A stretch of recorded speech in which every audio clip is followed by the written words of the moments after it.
Aujourd'hui, je vais m'adresser aux plus jeunes que moi. J'avais envie de faire cette vidéo depuis un petit moment déjà, et ce qui m'a fait sauter le pas, c'est un TikTok. J'ai vu un TikTok d'un lycéen en fait qui expliquait pourquoi il était tout le temps fatigué et il expliquait son rythme de vie. C'est horrible le rythme que t'as à cette époque-là. Et purée les commentaires. Il s'est fait enchaîner par tous des vieux darons aigris qui étaient en mode « Oh mais si c'est comme ça, ce sera comment quand tu seras au travail, et arrêtez de vous plaindre, et nous à l'époque, et nanani, et nanana. » Bref, que des gens frustrés de leur vie, qui pensent qu'il faut subir sa vie pour la vivre. Bref, j'ai mis un commentaire de soutien pour voir comment je me suis fait démonter par les frustrés de la vie. Enfin bref, j'ai quand même eu pas mal de likes, donc je suppose que mon message a atteint une cible qui s'est sentie soutenue, je sais pas. Mais du coup, je me suis dit, c'est le moment de faire cette vidéo. Si jamais tu viens du TikTok, bah écoute, bienvenue sur cette chaîne. Ici, on te jugera pas parce que tu es fatigué, que tu es lycéen. Chaque génération a ses soucis et on les respecte. J'ai pris mon petit carnet et j'ai noté toutes les choses que j'aurais aimé entendre avant mes 20 ans. Bon après, évidemment, lol, ça s'applique à tous les âges. En fait, j'ai réalisé des choses au courant de ma vie et en fait, ça aurait été cool que je les sache avant. Donc on a 4 catégories. On en a un qui est sur le travail et les études, un autre qui est sur le relationnel, un qui est sur la santé physique et mentale et un autre qui est genre sur la vie. Voilà, c'est une catégorie où je savais pas quoi classer, comment l'appeler, donc la vie.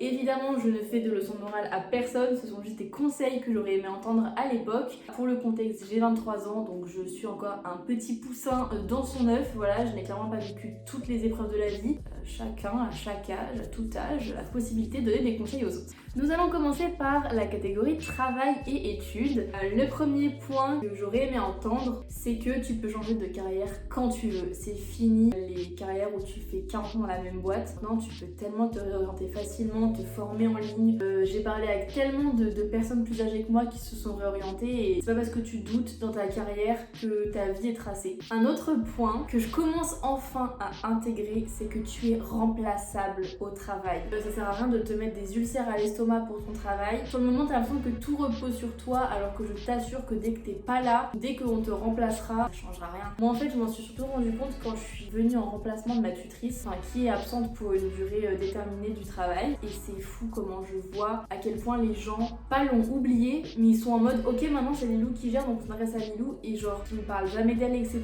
Donc fais ton taf, mais ne te rends pas malade pour ça. Franchement, tu n'es pas essentiel. Sauf si t'es chirurgien et que tu sauves des milliers de vies toute l'année, oui. Mais comme moi, si t'es dans la com, no stress. Également, au travail, mais aussi dans les études, tu as le droit de dire non. Ce n'est pas mal poli comme les générations d'avant essayent de te le faire comprendre. Dire non, c'est simplement imposer des limites et dire que tu ne te sens pas capable de rajouter des tâches en plus, celles que tu fais actuellement. Un autre point que j'aurais aimé entendre, c'est que les études supérieures, ça éloigne, mais temporairement. J'ai eu beaucoup de mal parce qu'en fait, moi, je suis partie de ma ville natale et mes amis aussi sont partis aux 4 coins de la France et même à l'étranger. Je suis passée d'un rythme où je voyais mes meilleurs amis 2, 3, 4 fois par mois, si ce n'est même plus, à 2-3 fois par an et ça fait très mal. Je vous assure que ça passe. Là par exemple je finis mon master et je me rends compte que je vais voir beaucoup plus mes amis à nouveau parce que mes choix de carrière et leurs choix de carrière font que les études supérieures nous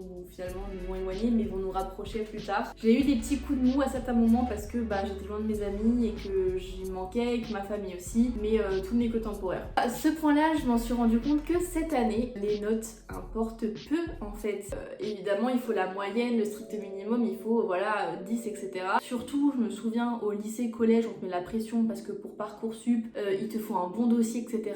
Mais en études supérieures, vraiment no stress. Il te faut ton année, donc il te faut ta moyenne. Quand t'es dans le monde du travail, personne va te demander tes notes ni tes bulletins. Moi, depuis que je suis rentrée dans l'études supérieures et que j'ai fait des stages, des alternances et que maintenant je suis en CDD, ils en ont absolument rien à carrer de savoir si j'ai eu mon master avec 12 de moyenne ou avec 18. Vraiment, c'est ce que tu fournis à ton travail qui est important, pas les notes que t'as en cours. L'avant-dernier point sur ce thème, c'est que être au chômage après ses études, c'est ok.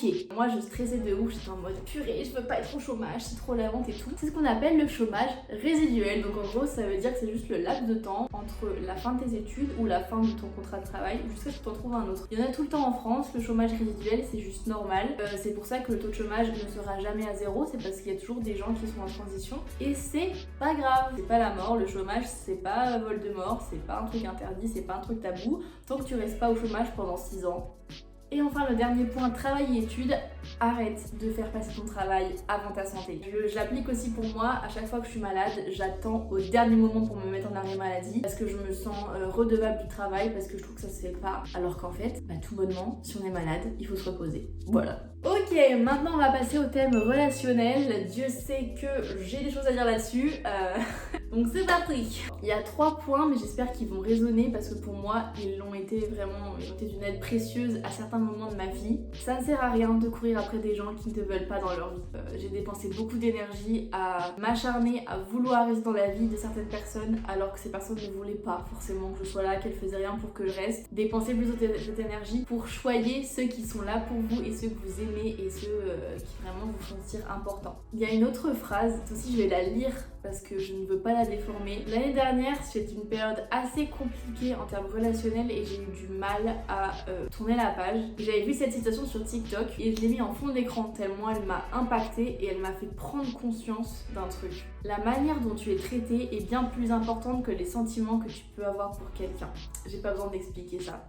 Voilà, tout est dit dans la phrase. Si t'es dans cette phase-là de ta vie, mets-la toi en fond d'écran comme moi, tu te la fais tatouer, tu fais ce que tu veux, mais tu te la mets dans le crâne et tu passes à autre chose. Le dernier point relationnel, c'est que s'éloigner de certains amis, c'est normal. Après, certains amis, certaines relations, certaines connaissances, voilà. S'éloigner des gens en général, c'est normal. Tu vas évoluer tout au long de ta vie et avant, quand je perdais des amis ou que je m'éloignais d'eux, je prenais ça comme un échec. Maintenant, je le tourne différemment, c'est juste qu'en fait, on n'a pas évolué de la même manière. À l'instant T, c'était une bonne personne avec qui je m'entendais bien. Maintenant, ça ne résonne plus forcément entre nous deux et c'est pas grave. C'est juste que nos chemins se séparent. Pas forcément de manière dramatique, mais c'est juste qu'on ne se reconnaît plus dans cette relation et c'est pas grave.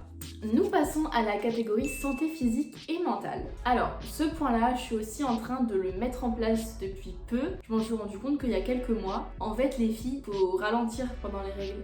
C'est pas un marathon la vie. Moi quand j'avais mes règles, j'étais en mode rien ne change. On fait tout comme d'hab, rien ne change, j'ai un rythme de vie à fond, la fast life. Mais non en fait, tu perds du sang, tu bouffes de l'énergie pour que ton corps évacue tout ce qu'il faut évacuer. Il faut ralentir.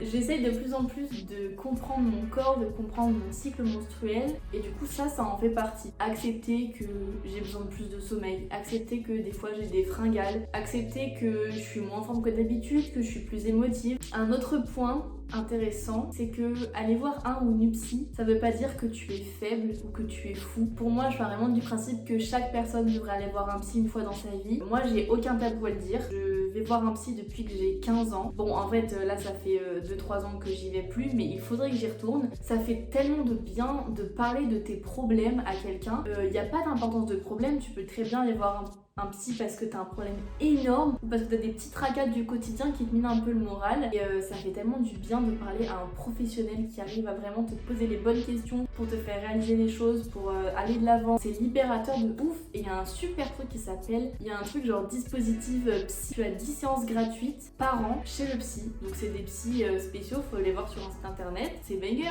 Donc moi bientôt je vais essayer de retrouver un psy et puis je vais y aller gratuitement et ça va me libérer et ça va être trop bien, vraiment je vous conseille. Le dernier point sur la thématique santé physique et mentale, ça fait du bien de beaucoup parler ou de beaucoup écrire quand ça va pas ou quand on pense trop. Moi je sais que j'arrive pas vraiment à parler, j'aime beaucoup m'analyser et comprendre ce qui se passe en moi, mais j'adore écrire à chaque fois que ça va pas parce qu'au moins sur ton papier t'as tout déversé et ensuite ça va beaucoup mieux. Et franchement, parler c'est pareil, ça se lit d'ailleurs avec le fait d'aller chez un psy. Parler, ça évacue tellement tout, genre tu sens que ton corps il... Alors, on passe au dernier point qui est la vie. Donc ce sont des thèmes un peu divers et variés, voilà, je ne savais pas comment les catégoriser. Le premier point, c'est que c'est pas grave de changer d'avis. J'ai eu une époque un peu complexe, de à peu près fin 2022 à fin 2024. Maintenant avec du recul, j'appelle cette période la Dark Lilou parce que j'étais aigrie de la vie comme pas possible et j'étais vraiment butée sur mes idées. Et en fait, j'avais l'impression que si je changeais d'avis ou que je revenais sur mes choix d'avant, ça faisait de moi quelqu'un de faible, qui régressait, etc. Pas du tout. C'est comme on dit, il n'y a que les cons qui changent pas d'avis. Hein. Un exemple tout bête, il y a 2 ans, j'étais en mode de toute façon, je veux plus vivre à Metz, c'est nul, je ne veux jamais retourner là-bas, je veux rester en Alsace, je suis très bien là-bas, toute seule, voilà. Et en fait, maintenant, avec du recul, j'aimerais bien rentrer à Metz pour être proche de ma famille et de mes amis. Et c'est pas parce que je rentre à Metz, donc dans ma ville natale, que je suis faible ou que je régresse, c'est juste que, j'ai évolué. Mais comme pareil, il y a 2 ans, j'étais en mode l'amour c'est nul, je veux plus jamais de mec, ça sert à rien, gna gna gna, aigri de l'amour de ouf. Et maintenant, en fait, bah je suis en couple dans une relation saine et j'adore et c'est trop bien d'être amoureux. Enfin bref, changer d'avis, c'est pas grave. Un autre point, en fait c'est fou parce que chaque fois que je l'ai dit ça résonne vraiment en moi, mais en fait c'est ce que j'aurais vraiment aimé entendre en fait, donc c'est le but de la vidéo, donc en fait tais-toi et continue.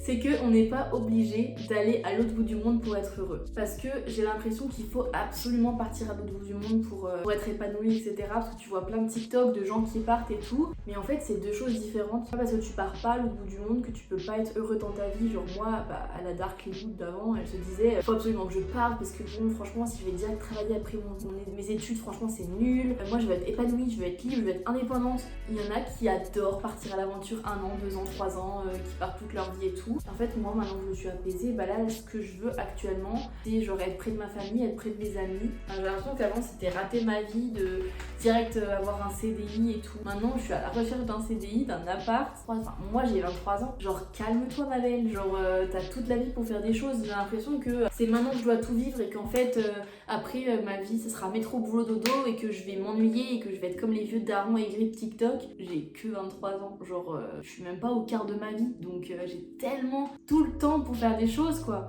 Donc si jamais tu n'as pas envie de partir, c'est pas grave. Voilà, c'est très bien aussi.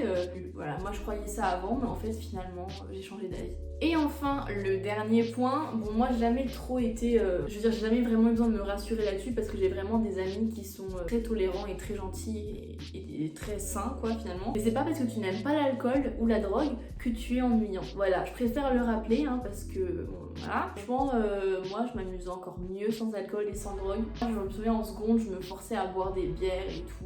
J'aimais pas ça. Pourquoi faire? À quoi ça sert? Je comprends pas. Donc en fait, si t'aimes pas boire, c'est pas grave.